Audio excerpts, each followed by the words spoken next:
Hey, everybody, we're live, and I'm with a very special guest because when I started on YouTube way back in 2006, the man that is on the other side of the screen uh, had a book called Biz Buzz, which was a book of business buzzwords. I believe 365 pages, right, Randy? It was longer than that, Zenny. It was 445 pages, and you were mentioned in the credits. Huge. Yeah, it was huge, and it was a wonderful invention at the time. So he gave me what was one of my first 5 interviews at True. 36 minutes. At Way too long. No, actually, that's one of my standards today. We were in a coffee shop in San Francisco 20 years right. ago doing that. Wow. On the corner, right on the corner of Kearny and I want to say Bush Sutter. No, Kearny and Bush. Yeah, Right in the heart of the financial district. Yep, that's right. It was just 2 doors up, and then it was upstairs. It was. I remember it. Yeah, and in fact, I should, for nostalgia's sake, just pull that up, so you all can see what we're talking about, because it is a part of history. Because back then, not many people even heard of YouTube. It was just getting traction, as they say. It was, and I was giving Zenny a lot of grief because Mr. Abraham had misspelled my book. Yeah, because Biz Buzz, which you can spell a million different ways, which most people did with I's and Z's, and I had spelled it BUSIBUZZ because it was short for business buzzword. So I was trying to create that word that I could own, like Pat Riley doing three-peat. Yeah, that's right. Yeah. So for all of you listening, BUSIBUZZ, and you can still get it on Amazon. 445 pages, and Zenny Abraham is thanked in the back credits. Yes, I am. Thank you so much. And it is actually this is, folks, is one of the first videos. I'm not going to play the whole thing because it's 39 minutes and 36 seconds. But yeah, it's long. But we add to the stage, and here is history. Oh, wow. Look at you. Yeah. The blog report, right? You know, whether it's busy buzz or buzzy buzz, I always say biz buzz, but I always say. How do you explain the I? If you when you spell like business, last time I checked, it was B. You see, that's classic. Good. Look at the archives. I had red hair back then. Hey, everybody, folks, that's the way you do it. That is classic vlogging. It's an extension of what is on your mind, expressed in video form. And so it could be, hey, we had this conversation about the spelling, which came out, well, in the in the dinosaur time period of the double O's, something like that. Yeah. And oh my goodness, hold on a second. I'm trying to pull this up on TV, and the new YouTube is not cooperating. Decided. But Zenny's come a long way because he was able to go back in and correct it, and yeah. Right. And so now, since my hair is not red, that's why my background is black and white, because the hair is no longer really red. And now what I'm doing now is I've got to unexpectedly put this complicated doggone code in here. And you think, okay, this is so advanced, I shouldn't have to do this, right? But then I do. And now I have to make sure it's capitalized. And then just when I press the capitals, guess what? They become short. They become short. And then they get stuck on there. And they're all caps. Good.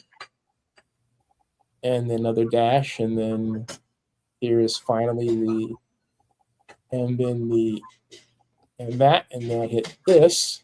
Don't try this at home, kids. But it says incorrect code. How does that incorrect code? That is Zenny's way more adept now. Yeah, but the machine's not cooperating. So let me try this again. and I may have to just jettison this for time. Sorry, everybody, but thank you for being a patient audience. I will get this HMC. And it says, what? I am entering the code as it's displayed on my device. And it says, or scan with your phone. That's weird. Let me try it again. Yeah, it's not working. We can always do a reshoot. Maybe you can Well, freeze no, frame it. it's not affecting this. It's not even necessary that I do it that way. So you know what? I'm not going to bother. I'll just leave it up there. Leave it up there in color. That way I'll no, feel no, it's not. You think I'm talking about what's here. I'm not. I'm talking about what's on my screen in front of me. Right. The TV screen, my screen. Right. That you can't see. And I'll leave it there. I'll just leave it on the Ricky. Okay. So, all right. So at any rate, folks, this is USINESS. So I always ask. We're actually here at the Golden Gate Perk. And see what I did there is that we started out talking about that name thing, and so I cut that part out. It went forward because Cool. I think there might be another version on the cutting room floor. That was one. It's a cafe on Bush and Kearney. Yeah, Golden Gate Perk, Randy, and those were the days. That was a lot of fun. That was fun. That was 2006. I'm 20 years ago. Probably Yeah, right around this time, our exactly 20-year anniversary. 20-year-old video. Unfreaking, it's a 20-year-old video. Neat. Unbelievable. 20 years, and we've been, 20 years, Randy. Yeah. See, I wanted to put it on the TV so my mom could see us, what it would look like. But, she has better looking faces to look at right now. Now you're in living color. You got this big NFL emblem behind you and stuff. Oh, And you've yeah, come a long way, baby. Yeah. Hey, so since then, Randy, I haven't seen Randy. When was the last time we actually physically saw each other, Randy? 2 years ago at the Leigh Steinberg Super Bowl party in Las Vegas at the Ahern Hotel. That's when you saw my mom. That's when you saw Randy. Yeah. Redhead, yeah, that's Mom I was saying, because we were talking. So I said, Mom, I think it's been a while since you saw him. And then I forgot about the Ahern. That was a fun time. That was fun. That was a lot of fun. And this past Saturday was fun too. Yeah. When was your first? I know I met you at my first Steinberg Super Bowl party. That was year 2000. That was 24 years ago. I guess so. And for those of us, and so for those of us that want to research this, so Zenny led the bid for Oakland to try to get the Super Bowl in 2005. However, we did meet in 2000, right? Because I was on the LA host committee group, not that did the bid, but the ones that actually basically staged the Super Bowl.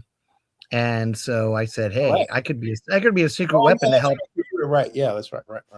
Right. Yeah. And so Zenny actually got Oakland, of all places, into the final three. So that's kind of based on, thank you, Randy, the efforts of Mr. Abraham, because I think the city was not exactly working with him, but we had a great group. A great advisory board, and people from Power Bar and people from Lionel Bay and like all these different music producers. Gary Bauer. We had it was a great group, and we met at some advertising agency down in San Francisco, and GMO Hill Holiday, Nancy. GMO Hill Holiday on Battery Street. Yep. And then Mayor Jerry Brown, who went on to become Governor Moonbeam, basically came in and tried to help. But Zenny's the one who really got it into the final three, and then we lost out to Jacksonville. Actually, truth be told, Jerry didn't do that. You want to know the truth? Yes. The truth is that Jerry didn't believe I could get them to the finals. He didn't see the importance of the Super Bowl. It was Robert Bobb's thing he wanted to do. Robert Bobb was the city manager. And in truth, they didn't get along. It was actually John Russo, as city attorney, who brought them together and said, hey, look, Robert was a city manager. Now he's a city administrator. You're the mayor. Here's how you guys work together. And out of that came this idea to go after the Super Bowl. But Jerry's right hand, Jacques Bargagi, who would, prior to them getting elected, milk me for all kinds of information. And Sure. I was only happy to give him the information and all that, thinking, hey, it's going to be great to have him as mayor. It's also going to be great if Blakely were to win. If Blakely basically passed away, he was a great Cal professor. And so I was being, I thought, very helpful. And he was plotting his plot. And so when he won and became mayor, they became different people. And they gave me a task because John Protopopoulos owned the Tribune Tower, and he owed the city of Oakland $984,814 in back taxes. Mm-hmm.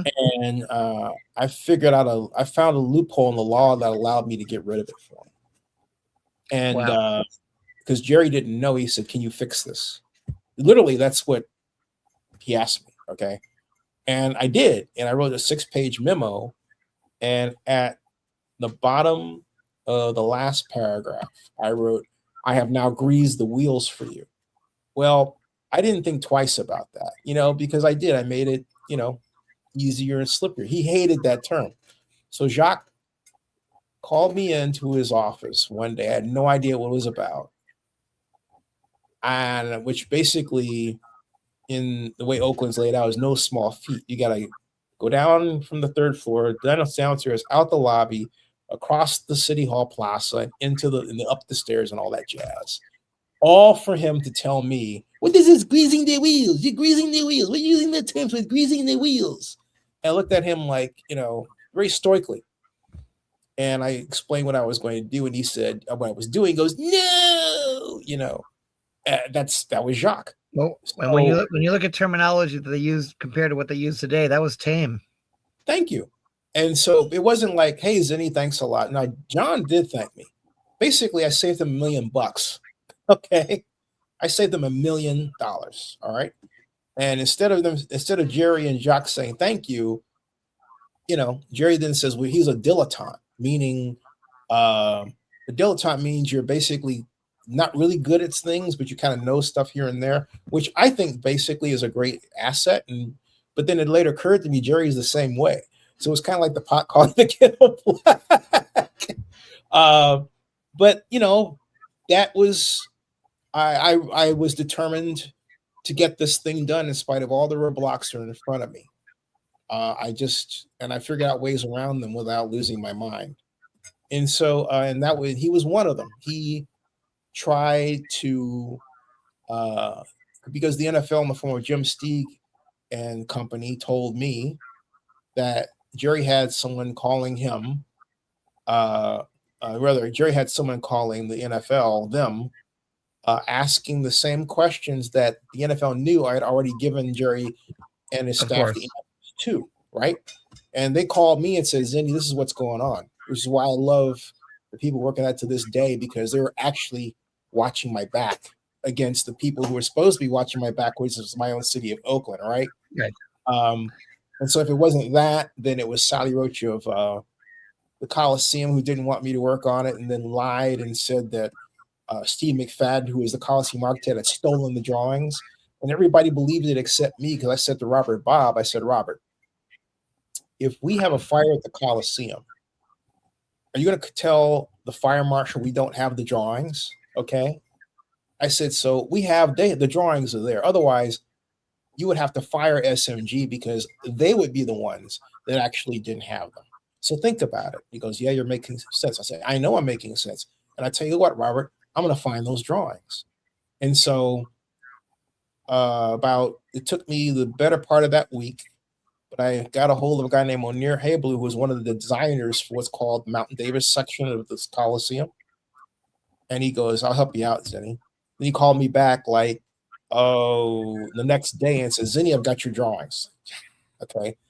And then he called me back 4 hours later, because he said he had to talk to Sally Roach about it. I said, "Okay."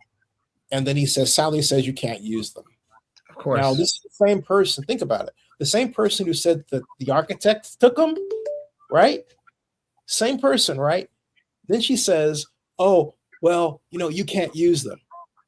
She was basically just trying to trip us up to begin with. And so I call Robert and I said, "Robert, you have two choices. I said, just like this. I said, you either fire her and put me in charge, or I go to ABC and I establish a press conference and I ask the public to have her removed. I don't want her running the Coliseum. I can't get the Super Bowl done with her standing in the way like that. So Robert called an emergency meeting and put me in charge of the Super Bowl project. And that's what happened. Awesome. Well, and if you didn't have people like the Joint Powers working against you as well, asking you to show them the money because they thought that was being cute, like the whole Jerry Maguire thing. Yeah. And there was just a lot of backbiting and political stuff. And it's a good thing that Barbara Lee is now, mayor of Oakland. I think so. Well, I think so. Here's what I'm getting at. And I think it's great to just, talk about this because not in length, but, go back to Lee's party. But look, we have lost all three of our sports teams. Okay. Yep. And what I went through within that is a microcosm of what is wrong with Oakland. Why it can't maintain either the A's, the Raiders, or the Warriors. And when you lose these teams, you lose people who want to come in and see those teams and want to go to the games. And so then what happens is that when they want to go to the games, they go to your hotels, right? Okay. So now you turn around, you have all these Oakland hotels that have died because there's no patrons anymore. And so why is that? Well, what happened to the airport? Between 2022 and today alone, Randy, the Oakland airport lost 30 million with a 30 million passenger volume count, 30 million passenger movements. Mm-hmm. Okay. Basically, the airport shrank by 1/3, like that. Okay. So that's the problem in Oakland today. And so egos get in the way of sound decision making that benefits everybody. And going back to the Super Bowl that I had worked on, and that was in Los Angeles, and Michael Jackson did the halftime show in 1993. Oh yeah. And I was a UCLA Anderson business student, and we had worked on an economic impact study, and through multipliers and looking at different verticals and categories, had pretty much quantified that a city would make on the verge of like $182 million. That got picked up in USA Today, and that number was picked up and it was validated by not just our group of 4 people, but the university stood behind our economic impact study. And we had worked on everything from transportation and credentialing. So, the Super Bowl brings obviously big money to whatever city, just like a World Cup would, just like an NBA All-Star weekend coming down to Los Angeles. So people come in, they stay at the hotels, they stick around for 4 days, they spend money, and there's a whole multiplier that benefits everybody. So you would think back then that Oakland would want that, but again, politicians and egos and a lot of that stuff kind of plays into it. So I think there's an even deeper issue for that. And you're right, but there's something that's added on top of that mountain you built. And it's this: Oakland thinks of itself as second tier. Every time I went out to pitch a business for fundraising or something, they would say, well, how come San Francisco's not doing this? And I would have to say to them, well, San Francisco can do it. And Willie Brown was the biggest guy. He goes, well, I don't want you getting the Super Bowl, Zenny, because if you get it, he ran around telling people this, if you get it, I can't have it. I said, Mayor Brown, that's not true. The NFL has said all you have to do is build a new stadium. And sure enough, they built the new stadium. And what happened? They got it now twice. Okay. Exactly. Okay. And I knew that was going to happen from the start. So I had to go into the news. I had to get editorials written just to basically say in a very kind way, hey, Mayor Brown is wrong. They'll get their Super Bowl, but we can get this one if we all work together. Right. And so it was a lot of that. And it's something, Randy, that I think should be a movie, because it would be like Draft Day. Yeah, I mean, it would be a great kind of, but encapsulating what we went through are the seeds of why Oakland doesn't have sports today, because they didn't recognize it. They thought it was something San Francisco could do. Jane Bruner, District 1 council member, told me point blank to my face on September 16th of 1999, just before I was headed to my first Super Bowl meeting, my first NFL meeting, we were betting against you. She said, we didn't think you were going to get this done. Right. Seriously. And I know. I know. Look, and Candlestick, to my knowledge, never hosted a Super Bowl. They might have had the last Beatles concert. Here's my point. I'm talking about Oakland. Oakland doesn't believe in itself. San Francisco does. And the contrast is my friend, Ed Lead, who was there, who died. Okay. He was my first client when I went into business for myself. He was running the Human Rights Commission.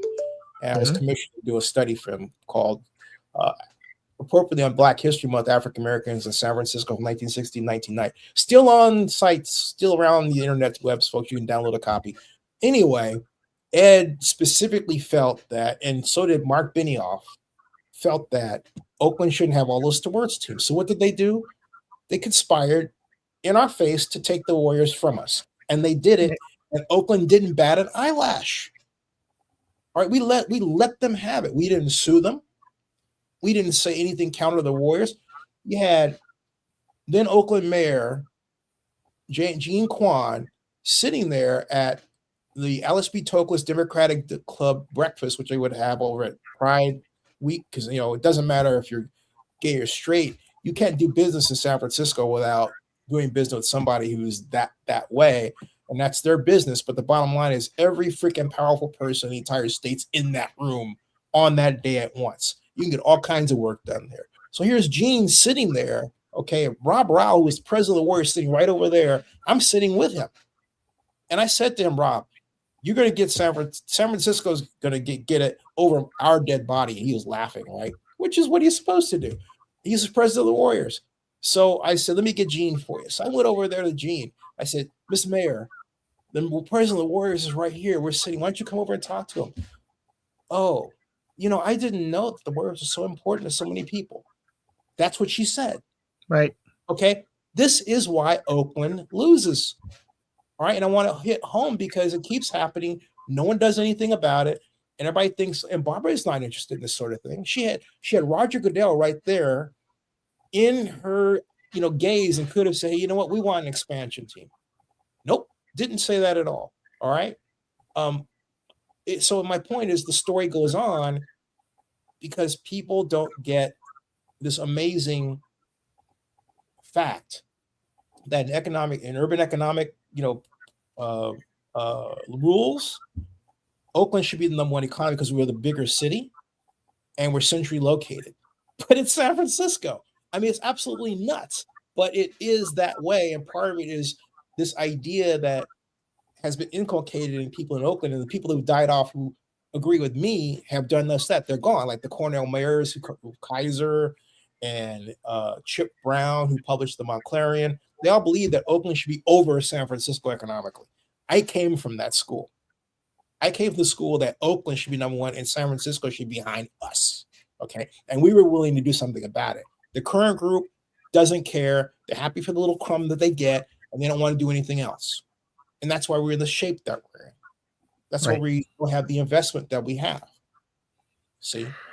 You're right. So you lose 3 major sports teams and you lose, your fan base gets really upset. You've got Sacramento, taking on the A's before they go to Las Vegas. And now your Oakland A's diehard fan has got to schlep up the 80 to Sacramento. And sooner or later, they're going to be in Las Vegas, just like the Raiders, but when I say Barbara Lee, I think, her coming in as mayor, I think is good. I think that, Libby Schaff in Oakland, I think, did some really good things, but I think she was dealing with a lot of what Oakland has, and it's just a lot of political infighting and people not working together. Now, the people in the community, the artists, they have band together. There are artists, there are activists, there are people that do a lot of things with nonprofits, so they weren't able to keep their sports teams. But I wrote an article in Cinesource magazine, you can look that up, about a year ago, that at least Oakland brought in they have the Oakland Ballers now for independent baseball that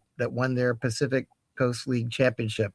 And you have Bay FC soccer, and you have the Oakland Roots and the Oakland Soul for soccer. And, Marshawn Lynch had the team, the Panthers, I believe. If it was the Oakland Panthers or the Bay Area Panthers for, arena football. But, there is activity in Oakland, and even a cricket team the San Francisco Unicorns playing cricket, at the old Oakland Coliseum, so, but it takes events like the Harlem Globetrotters coming in, etc. But you're right. Oakland, I think Oakland is trying its best, but it takes losing all three major teams. So we're not trying our best, and we're not. And the problem is that we had Major League Baseball, we had NFL football, and the reason we are in the shape we're in today is simply because those were big organizations that drew big groups of people to Oakland. They put us on the map in terms of tourists, like when the Warriors went to the finals, not just once, not twice, but basically 4 times in Oakland, okay? That put Lake Chalet on the map nationwide, this great restaurant on the lake. It did a lot for Oakland because the Warriors were in Oakland. And if you want the greatest linchpin example of how Oakland's been affected, I turn to Google Trends. It used to be that Oakland had this constantly upward march of Google Twins over the lifetime of Google Trends. But in 2020, something funny happened. It stopped growing and now it's shrinking. And it's shrinking because for every time that we get away from years when it was the Oakland Raiders, the Oakland Athletics, and the Warriors playing in Oakland, all that comes out in news feeds and internet traffic, internet pages. All right. When it gets searched, they find Oakland. But now it's being replaced by San Francisco. And Oakland's visibility is going down by that much. The Ballers are not replacing it because they're not big enough. The Roots are not replacing it because it's not big enough. They can talk all they want to, but they're small players that can't replace it because of the size. And what we did after we lost the Raiders was we turned around and we got the Raiders back. But this time that was another group of people at a time really technically before the internet. Now it's the internet, and our insecurities are communicated, and we marry ourselves to them. And we believe Oakland can't. And guess what? We continue to sing the song, and we don't improve. And then it's like, oh no one wants to insult the Ballers. I'm not insulting the Ballers; they're great people. Or the Roots, same thing. I'm not insulting them. But economic facts are economic facts. They're too small to move the needle, and hotels are dying by the vine and have died. The Waterfront Hotel is a song. The Oakland Marriott's in debt trouble. I can go on and on to this day because Oakland has forgotten how to do economic development. And we have to marry ourselves. Jacqueline Square is certainly not the same that it used to be, but at least you have Yoshi's. And then there's still a music scene there. Wait, time out. All that's too small, Randy. Okay, we're in dire trouble. Right. That's why we were almost talking about bankruptcy. These are serious issues. It's not a matter of, let's just give them, we're in trouble. And as soon as we realize we need to go after big people to build things, when we realize that and we stop other people saying, okay, but this, then we'll do it. Well, right now, I'm serious. We are in so much trouble that we were this close to filing bankruptcy last year. All right. And now we're in this situation where, hey, we got a balanced budget. Sure. But what about the money we're coming in? We're not bringing anything in. Nothing is happening. Okay. And it's not a crisis. There's people like me talking about this every single day, like I am talking about it. Okay. Right. So again, it's nothing against those organizations, but those organizations would even do better with bigger investment, which is what we have, which is what you need to drive growth in a city, to grow jobs. Okay. To grow jobs. We're not doing it. I mean, and if you build new stadiums, that creates jobs. If you have stadiums that are big enough, then you employ a lot of people to do concessions and parking and front offices and whatever. And it creates, so let's face it, the power of sports, and great that the Bay Area, we had the NBA All-Star game, the previous one, then we just now hosted Super Bowl, in Santa Clara. But I think Silicon Valley, San Jose, even Oakland, they did stuff at the Henry J. Kaiser. There was so much activity, in a really, pretty week. The weather was nice. None of the fog really came in and really affected anything. There was no rains. And so we had all these great events. And now we, while everybody's turning their attention to, the Winter Olympics, which is happening right now, you've got NBA All-Star game now happening down in LA. At least we can focus again on something like World Cup, which is coming in, June and July. That's exciting. Yeah. And it's coming here in Atlanta too, where I'm at. Right. And so it's truly a worldwide event focused on America. But here's my question to you: how did you like Leigh Steinberg's party? I thought it was great. I mean, I think that it's always in a unique venue. When it was in Atlanta, it was like at the Fern Bank, or it was at the Fox Theater. When you're in Las Vegas at the Ahern Hotel, and I think that where they did it, wasn't as grandiose as, let's say, Sony Pictures Studios in Los Angeles, or wherever they did it in Phoenix. Did you go to that one? I missed the Phoenix one. I mean, the one in LA. What's that? The one in LA? Yes. What was that like? That was truly amazing. But you were at Sony Picture Studios. I think there were more people. It was a good harbinger to know what was coming down the pike as far as like all the brain health panels, all the biohacking, sober speakeasy, since Leigh's been sober, double-digit years, etc. So, I mean, it's become a platform. It's not a party. It's not a party where you're just hanging out, drinking, and oogling about what celebrity happens to be there. I mean, from the get-go, there are panels, there are the humanitarian awards, there's the Humanitarian Legacy Award, and it is a platform for a lot of positivity, because Leigh was on the front end of, concussion protocols, since he represented players like Junior Seau, and he was, kind of taking the bull by the horns when it wasn't so popular. It was before the Will Smith movie came out about concussion. Mm-hmm. And,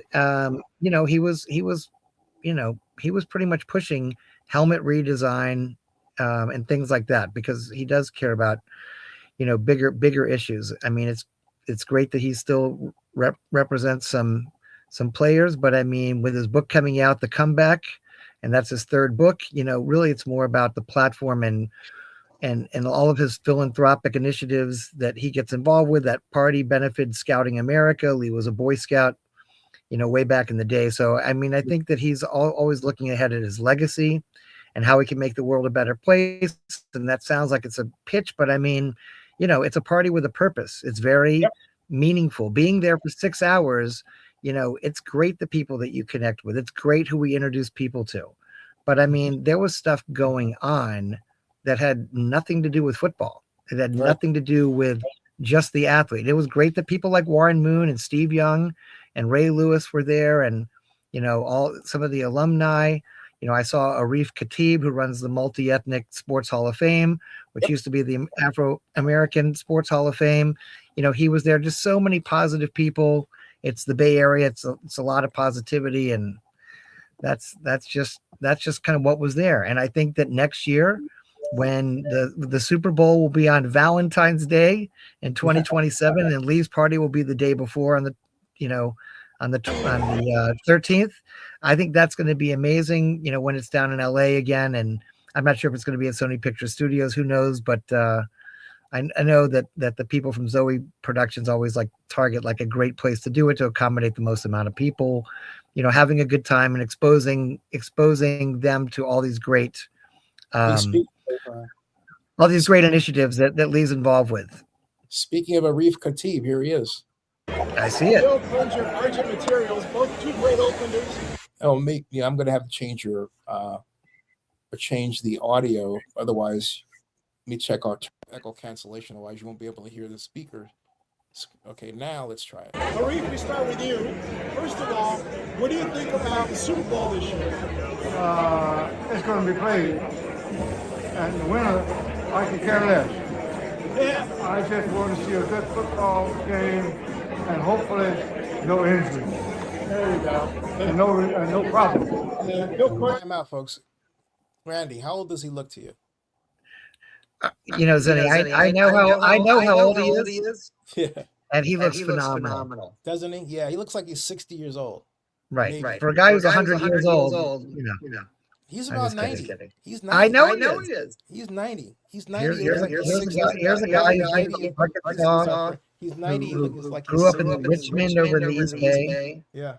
And now he has his book and film, Because They Believed, and starting at the African American Sports Hall of Fame and changing it over to the Multi-Ethnic Sports Hall of Fame. And look how young he looks. Look at the smile. Yeah. No, he's it. So he's one of my great clients too. he's one of my clients, Bill the Cortinger of Argent Materials. He's a founder of Argent Materials. This is the first time we actually met in person. He loved the party. Here's well, I think it's great to have it here in the Bay. It's really an honor. Looking forward to see what happens tomorrow. This man, Reef, tell them about your great, you guys, the multi-ethnic sports organization. Bill, you can probably know about it. You know about it now. Yeah. Tell about your sports organization. The Multi-Ethnic Sports Hall of Fame was established in 2000 to honor athletes of color who fall into the board of various sports, all sports as a matter of fact. We changed the name to Multi-Ethnic Sports Hall of Fame in 2009 and have inducted over 300 retired professional athletes. We also produced a documentary that went screening on February the 21st called Rebirth of the City. That's in Richmond, California.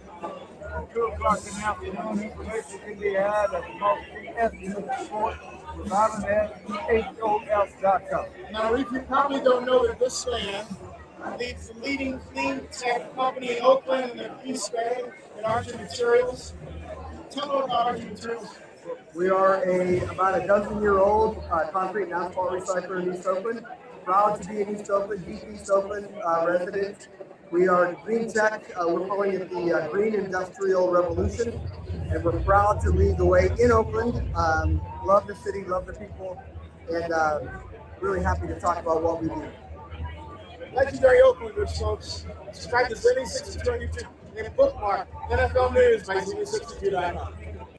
there. Yeah. So, and that was really fun to have them and then do that little piece. We're kind of kicking this off tomorrow. It'll be 24 hours of put that on freeze there, and you were busy yourself. Did you? But maybe you can go in post production and put the website to the people.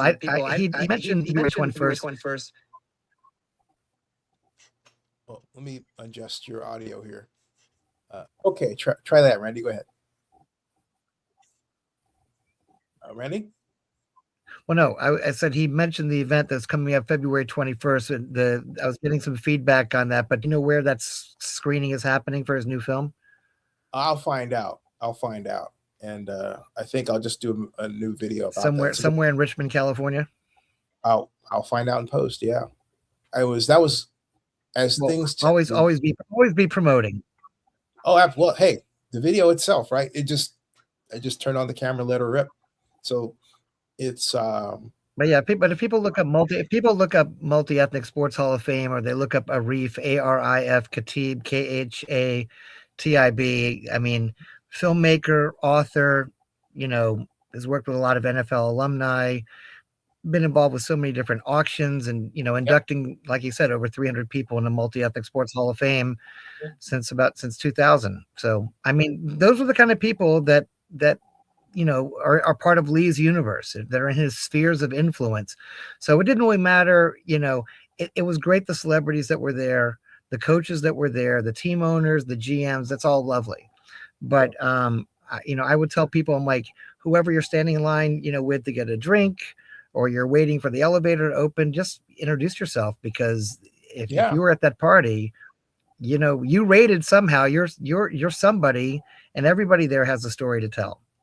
Yeah, I think it was someone said to me that they have never, Amy, I haven't seen Amy in a long time. She says, I've never been in a room with this many successful people.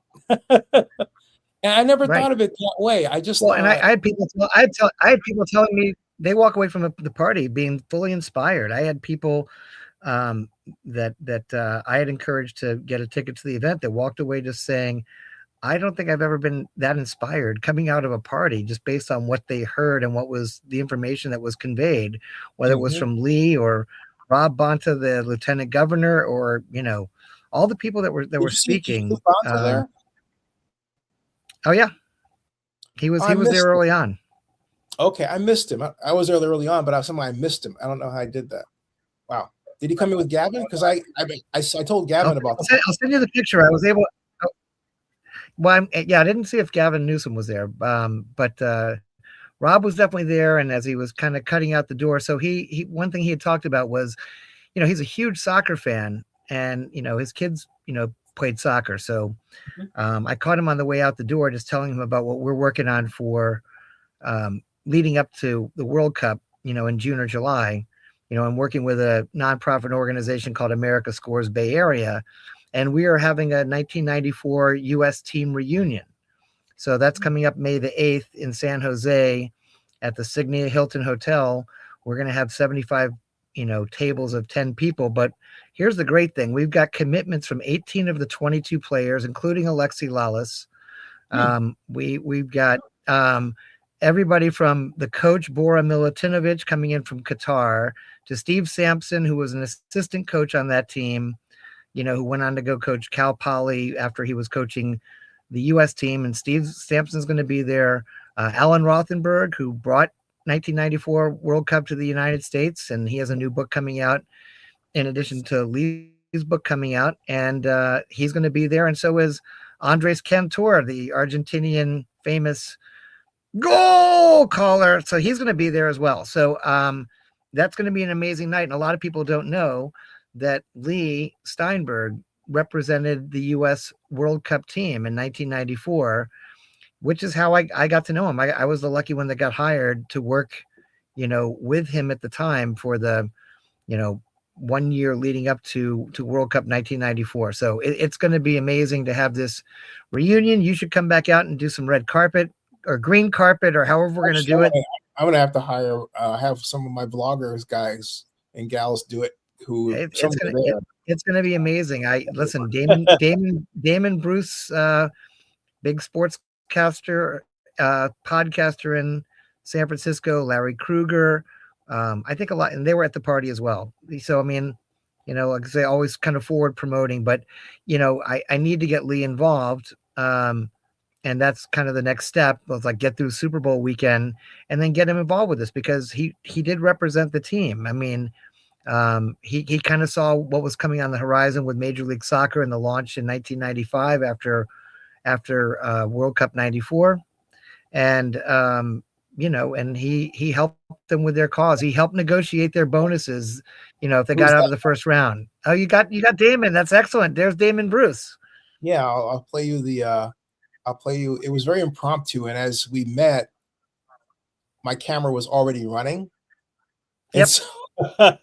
So what comes out is basically what comes out. I have to turn off it. Well, you've got Damon and his wife Jillian too. Yes. And here they are.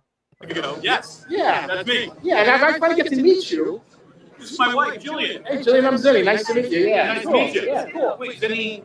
Yeah, Abraham. Yeah. Yeah, no, I know. Come here, man.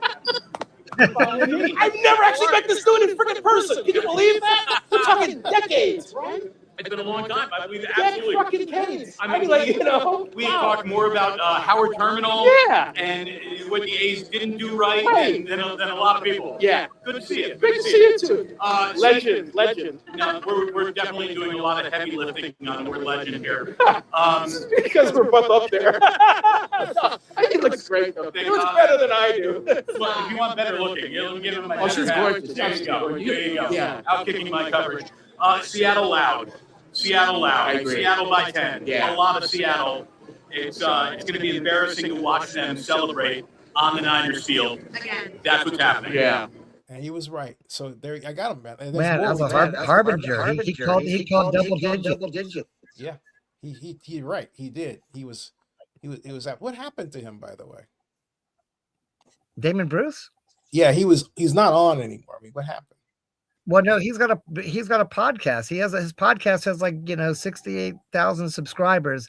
He had never been to the Steinberg party. He's interviewed Leigh several times on Radio Row during Super Bowl, but he was at KNBR 680, the sports leader, and then he was at 95.7 The Game, Right. and now he actually does a podcast.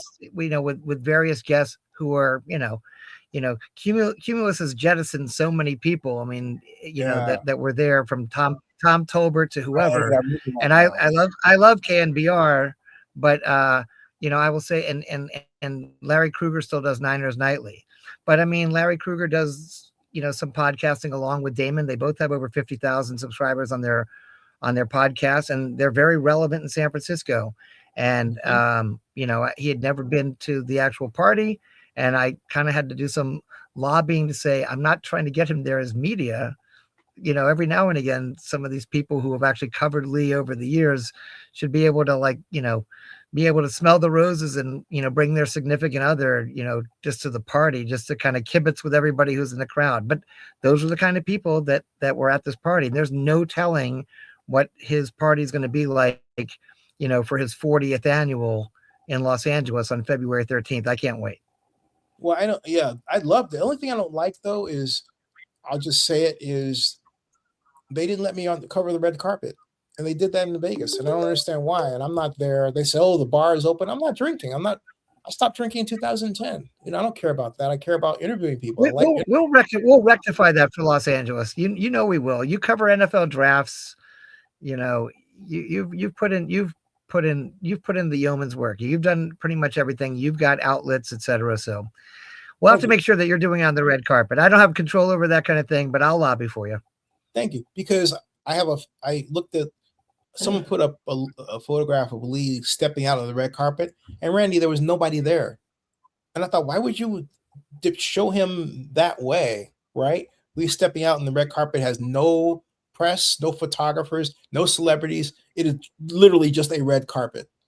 I would never do that, and the reason why I say it's that way is because I saw Lee stepping out as I was walking up, crossing the street, and then when I got in, I said, "Hey, I'd like to come out," and they gave me this song about you have to do this, but there was nobody there, and I said, "Hey, look, there's no one there," and I can do a better red carpet. Okay, I'm just saying. I've been on the Oscars red carpet, Night of 100 Stars red carpet, the Expendables red carpet in 2010 at Comic-Con. I can go on the NFL draft red carpet and go on and on and on. I know how red carpet goes. I know enough people. Well, we need to have you come out here in San Jose for May the 8th for the gala, because we're going to have all of these soccer players. Or I'll send people, because I that's why I started a company, because that's why I started this company, because I can get Monisha to go on our behalf, right? So I'm happy to. I'm just trying to get you out. I'm just trying to get you out here for fun. Something. I mean, well, I want you to be able to interview Alan Rothenberg directly. I'm in the business. This is a business. I'm not really able to have fun like that right through here. Okay. You know, I can't. Well, or just to get the interviews directly face to face. I want the Alan Rothenbergs of the world to know who you are. The Andres Cantors of the world. You know, the Alexi Lawless should know who you are. Bring him on here, because I'm supposed to have. Well, I'm not going to give away that one yet. Fingers crossed this person comes on this week. But at any rate, that's the beauty of this remote business we have here, right? You know, you are in Marin, I am here in suburban Atlanta, and we are in our own world. It's called a virtual studio, right? Virtual world, beautiful thing, right? Just like that Super Bowl commercial with Michael Che and yeah, exactly. In the green screen in the closet with Colin Jost and Michael Che, a green screen in a closet somewhere, like doing something that was going on behind them, and then the janitor walks in, which I thought was hysterical. But yeah, we could be anywhere. Yeah, and you know what I thought was also cool about his party is that. Now, I haven't been to all of his parties, but this is my 13th, and you've been to more, I believe, right? Yeah. So I don't think so. I think I'm right around 10. Probably 10. Well, I beat you? No. You have. You got me by a field goal on that one. A field goal. Yeah. But I want to go to my 11th, like Spinal Tap. I want this one goes to 11, so I definitely want to be in Los Angeles next year. Rest in peace to Rob Reiner, by the way. Of course. But I was reminded of the Detroit Super Bowl in 2006, Lee partnered with ESPN. They took over the whole building, 6 stories. And this was like that, except Lee didn't partner with anybody except, well, Cosmo de Cola, but they had the whole building, the historic building. That was cool. You know, well done. Elevator. Four floors of fun. It was neat. Yeah, 4 and the floors. In the sober speakeasy that was down below. That's kind of a neat concept as well. I didn't go down there. That was the basement. There was a restaurant that's over in the East Bay in Walnut Creek called Sipios, Sipeos. I missed that. And they're the first vegetarian Mediterranean restaurant in the Bay Area. I met the husband and wife owners, super nice couple, and they were making several mocktails with a brand called Free Spirits. So, for those that were not, imbibing and becoming slightly inebriated, I mean, they had all these like creative drinks, but they were not really the only game in town down there. But those were the people I talked to, and there was some elixir company, and there was some company that I'm looking around because I know I snagged some stuff.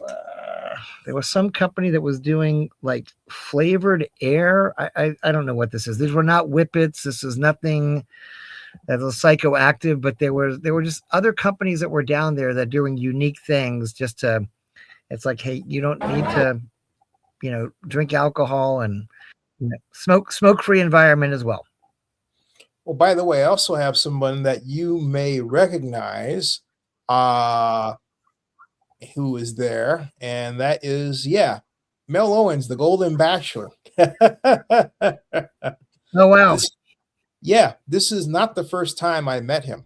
The first time I interviewed him was actually at Media Row in Las Vegas, and I recognized him as the once Rams linebacker who I thought the Cowboys were going to get in the draft, but the Rams got him.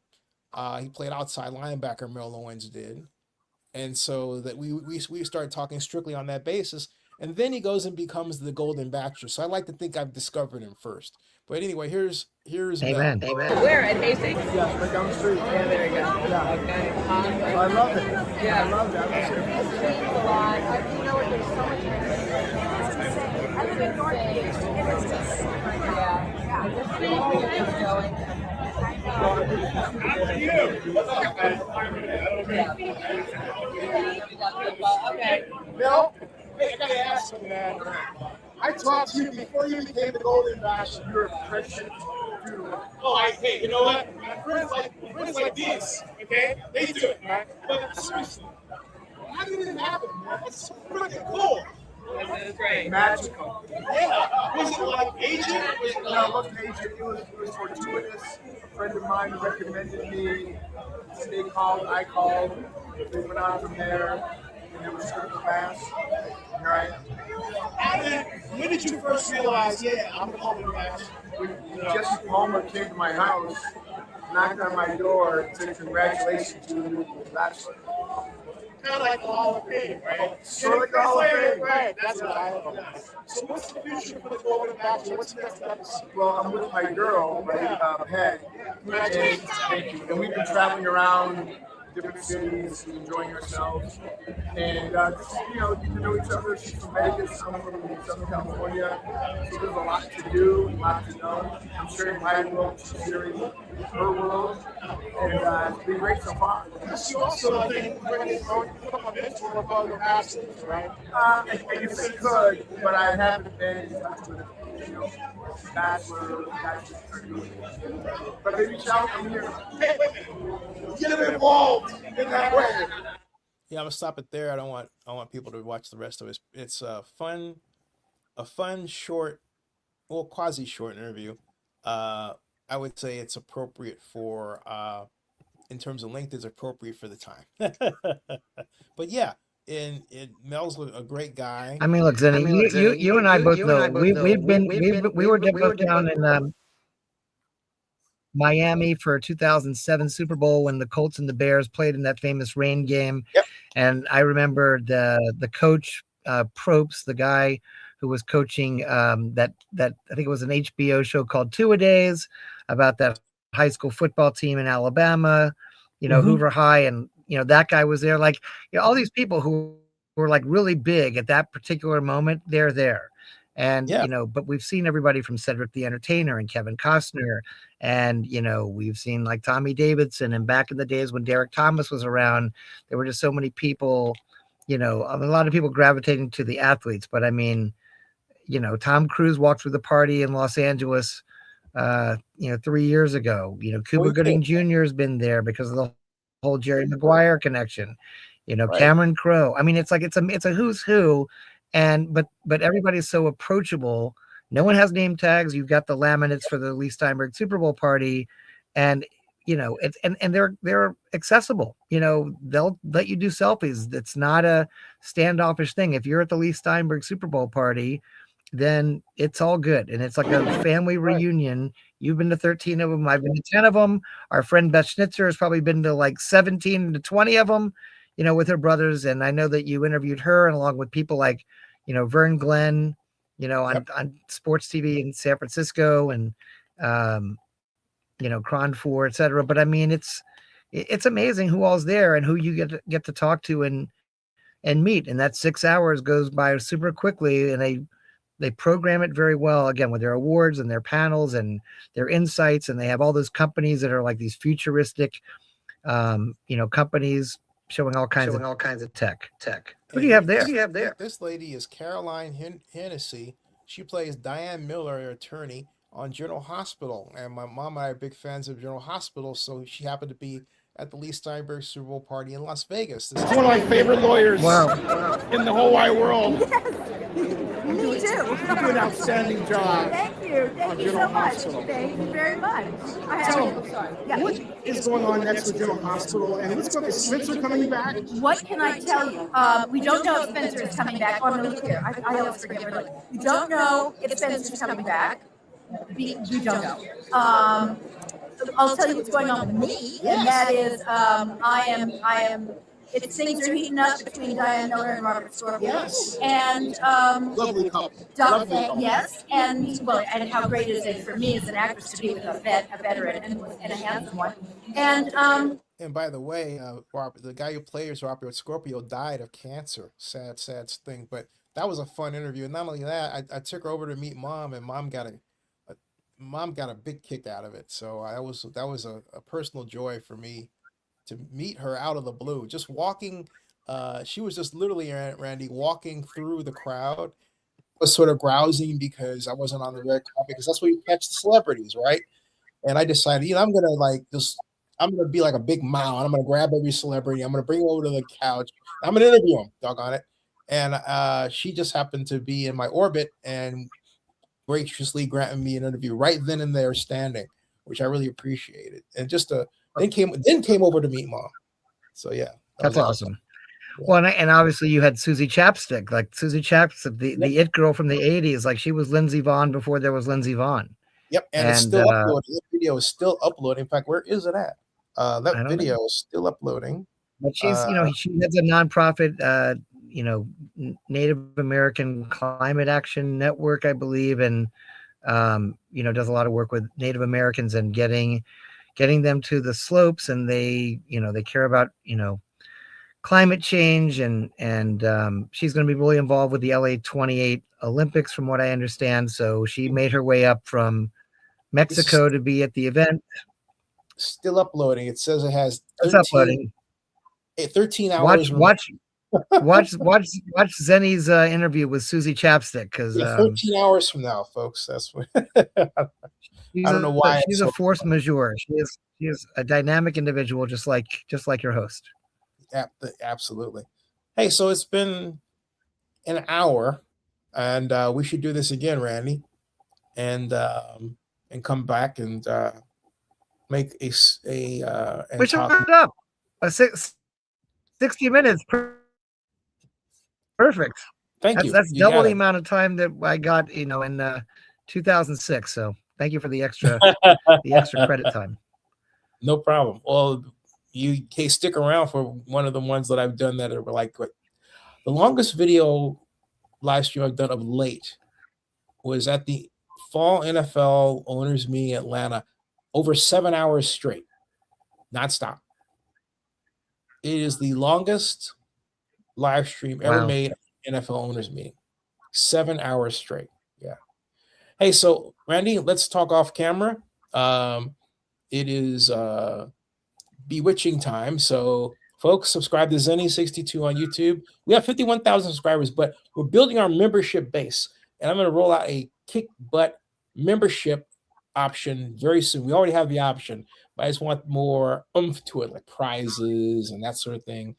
And that are worth your $24 per month. Yes, I said that. At any rate, Randy, stick around in the background. Everybody, always forward promoting, but we got to get you out. We got to get you out to San Jose on May 8th. Well, or get some of your correspondents. I need Yes. 62 correspondents to cover it. That's the You're running a company. You're running a company now. You can't interview everybody. That's right. Absolutely. Folks, that ends the stream, but we'll be back soon. All right.